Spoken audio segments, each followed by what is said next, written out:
You said there isn't much money to be made as far as cinematography is concerned. As far as filmmaking, individual or independent filmmaking. Okay, so what made you decide to choose that as your passion? I decided early on that that I wanted to try to make money doing wedding videos.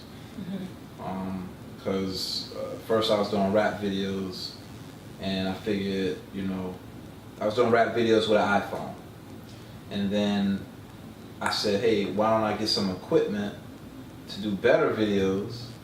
And then I had the epiphany, okay, if I do a video, then, and I have good equipment, I need to figure out a way to kind of like pay for that equipment. I gotta figure out a way to kind of make that circle connect.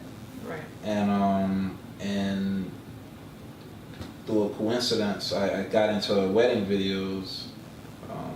But let me just give you real quick. So I do this podcast called the hiphoppodcast.com, at the hiphoppodcast.com, called the Hip Hop Podcast.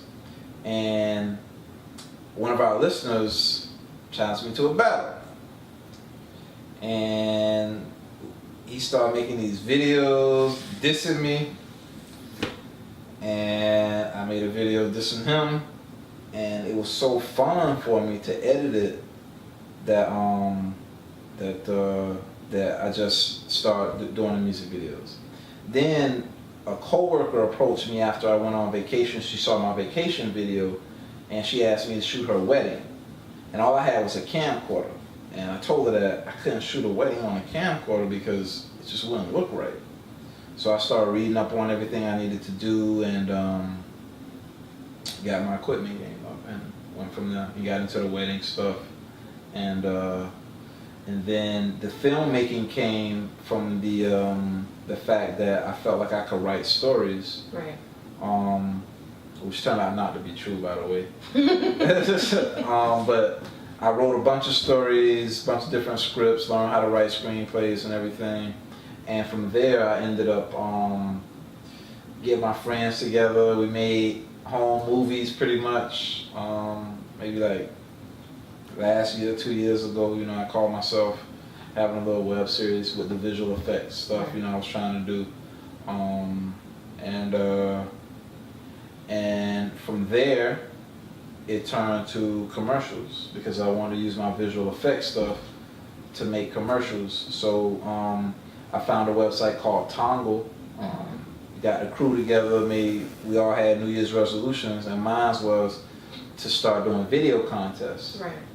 And is that what Tongle is? Yes. Okay. Tongle is a website for video contests, but for commercials for big brands like McDonald's. For example, McDonald's, they gave us a song. A 30-second song about fish McBites. And the rap was like, fish McBites are succulent and breaded to perfection. So step on down to Mickey D's and get your some fish McBites. I've heard this song like a billion times. I'm sorry, y'all. I just get into a trance and I start to think about it. But yeah, so they had that song and they wanted a music video for it. And me and J-Rock was like, man, this is perfect because we make music videos and McDonald's want us to make one. Oh man, this is destiny. So they wanted to be compelling and engaging and all of this stuff. So what we did, you can see the commercial at machinekingsmedia.com. Just click commercials and it's right there. Well, actually two of them. And the commercial is basically, you remember Kok Kung Fu? Right. Kok Kung Fu is in the music videos, but we did PK and I and a bunch of other people worked on a project for No Emotion Gold Mask. Shout out to No Emotion. Yeah, shout out to No Emotion Gold Mask, No Emotion Break Bread. So we could do it live action, No Emotion, live action. Alright. So basically what I did was I took, and that's what I did, live action, what I'm telling No Emotion that we should do for Kok Kung Fu sequel. I brought those characters into the real world where they were on a table dancing and in a pool, around a pool dancing in the other one. But ultimately we didn't win, but it allowed us to gain a lot of notoriety, and in our portfolio it looks pretty good that that we were able to pull together a commercial that was so visual effects heavy, because these little characters are dancing on the table, they're dancing around the pool, there's fire, and all the characters are drawn by J-Rock and his cousin Tony. Nice.